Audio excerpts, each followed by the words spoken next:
Hi guys, this is Scribbly again with another pen video, and today we are going to have one more of these comparative overview videos where I compare two pens side by side. I show two pens side by side that you otherwise may rarely see side by side, but it may make sense to actually see them side by side because they're sort of either fairly similar, or if you own one, you might consider owning a second one, and so on.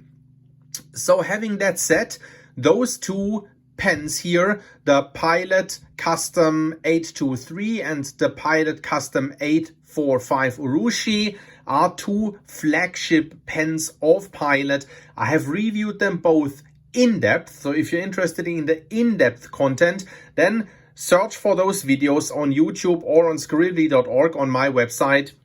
Here I just go through the pens rather briefly, and I will, as said, focus on the comparison of the two and show some differences, not review the pens in depth. Thanks a lot to my partners and friends over there at La Couronne du Comte in the Netherlands, as they have made this video possible. So thanks a lot, guys. But now, enough with the talking. Let's look into those two pens. So as said, it's the Pilot 845 Urushi, and it is the Pilot 823. There's a number of similarities between those pens, but there's also a couple of differences. At first glance, they are in size, when they are kept, fairly comparable. Maybe the 823 is 2 or 3 millimeters longer, but it's really not a lot. The most pronounced difference, obviously, is that the 845 is a flat top pen, and I'll show it to you up close in a minute. And the 823 is a so-called cigar-shaped pen with rounded edges, looking a little bit more similar to, like, I don't know, a Mont Blanc Meisterstück or something like that. And that Pilot, you know, going with a design that you also know from a Sailor Pro Gear and so on. And a second difference is, you don't see that here very well, because this 823 here is also a black pen. It's also available in transparent or in an orangey amber version. The 823 is slightly transparent plastic. You can see that here a little bit on the cap, so it's like a little bit of a demonstrator design. And the 845 is a Japanese ebonite that is then Urushi lacquered, so that means that that pen body is fully black, not see-through at all. Let's now pick those pens up.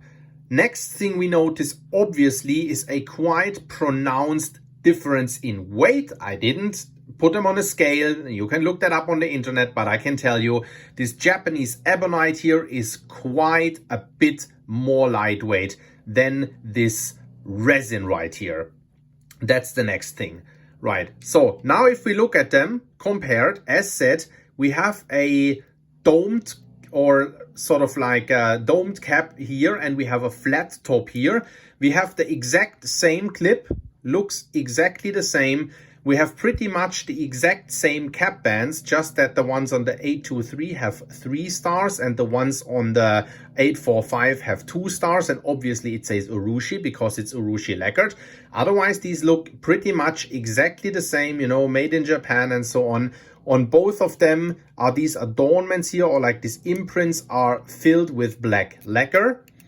Then, as said, right here you can see a bit of the ink sloshing around in the barrel because it's semi-transparent. This here is black Urushi lacquer, so it's like fully pitch black. And then at the end you have these little rings right here, and they're also the exact same for both pens. On the 823, because it is a vacuum filling pen, you then have a turning knob here in order to operate the plunger. You don't have that on the 845 because the 845 is a cartridge converter filled pen. Both pens are screw-off caps, and we will then find a difference in the nibs because the 823 has a 14 karat monotone or nib with is only gold, not the B color or duotone nib. And the 845 right here has a not 14 karat but 18 karat nib, and it's a duotone nib, a bicolor nib right here. They're both fine nibs, so I can also do a quick comparison in writing. As you see on the nib right here, the tipping looks fairly comparable, so we won't see a crazy pronounced difference in nib width or in the line.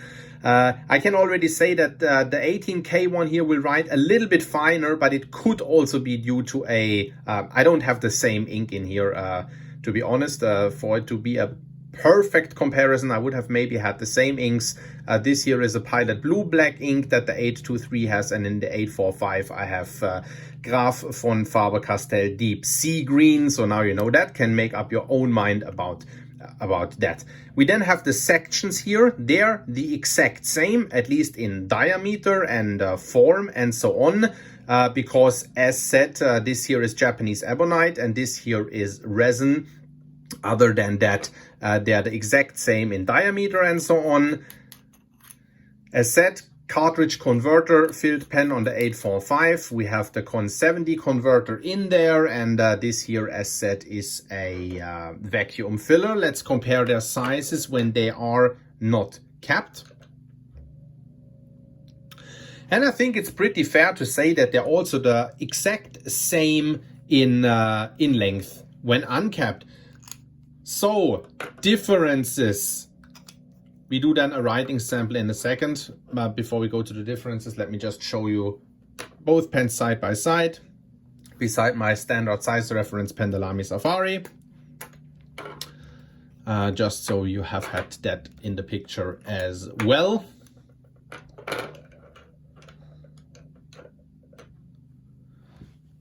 That's what it looks like. All right, let's conclude a little bit before we do a writing sample. So differences are not in size, because in size they're pretty much exactly the same. Differences are much more the material, because you have like a transparent resin there. You know, you choose if you like a transparent resin more, or if you like a full black Japanese ebonite with urushi lacquer more. Maybe you're into the urushi lacquer, which is a great technique. Other than that, most pronounced differences are the weight. As said, this here is a very, very lightweight pen. Lays very, very nicely, very well balanced in the hand, but is pretty lightweight. I personally prefer that. I like that one better in hand, but that's just me. That's my personal preference. This here is a bit more of a heftier pen, you know, maybe around the weight of a Montblanc Meisterstück or something like that, maybe even a little bit heavier. I find that one slightly back heavy up here. I don't know why. I mean, but it's just a feeling. I just find it's not, you know, weighing it back a lot by any stretch of the imagination, but it's just a little bit more back heavy. And then obviously you have the difference in nibs. You have the 14 karat gold nib on the 823 and the 18 karat gold nib on the 845. You have a quite pronounced price difference. The 845 costs almost twice of what the 823 costs. So you are looking at La Couronne du Comte, you're looking at 330 versus 630 euro. Is this a justified price difference? Rationally, no. Probably not. Will the 845 write twice as good as the 823? No, it won't. This is only a cartridge converter filler. This is even a fancy vacuum filling mechanism. But this is only resin, and this is hand lacquered urushi. Google urushi. Check what kind of work goes into that. It's a lot of effort. Also, it has an 18 karat versus a 14 karat gold nib. Do they write vastly different? I'll show you that no. Now, the answer is no. Do they write a little bit different? Yes. Is it a twice as good pen again as that one? No. So, you know, it's up to you to make up your mind what it's worth to you and what it is that you like. But I'll show you now how those write. And we start with the 823 right here with its 14K fine nib.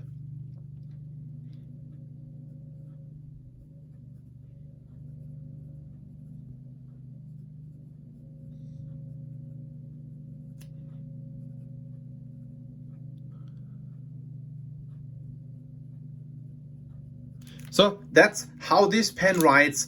Writing experience in comparison to the 18K nib, and you will see that in a second. This one here is a little bit smoother, a little bit surprisingly, the 14K versus the 18K. You would think the 18K is maybe softer. I find the 14K a little bit springier, a little bit bouncier, a little bit more pilotish. You know, the pilot nibs, they are a little bit well known for their springiness and bounciness.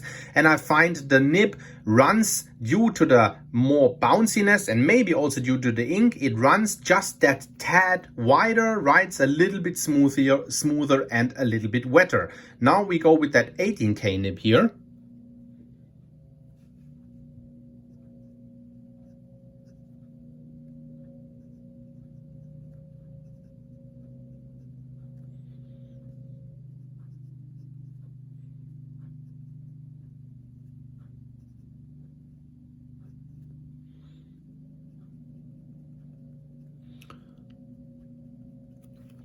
I hope you can see that the 18K nib is a tad finer.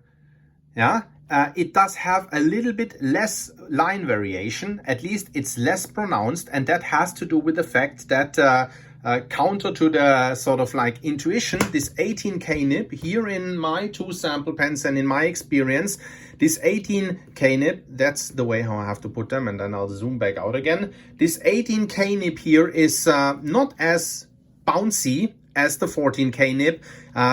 Thus, it also runs a little bit finer and drier. But as said, it could be due to the ink, but what I feel from the nib is that this one is a little bit bouncier and more cushioned than this one. This one here provides slightly more feedback. Could be a little bit due to ink, as said, but I actually don't think so. I think it's also definitely a difference in the inks. Guys, that was that with the comparative overview of those 2 pens. I've shown you the similarities, I've shown you the difference. Which is the pen for you is up to you to decide. I want to send out my heartfelt thanks once more to La Couronne du Comte in the Netherlands for helping me out with those pens to shoot that review, and I'll see you guys at the next review. Ciao, ciao.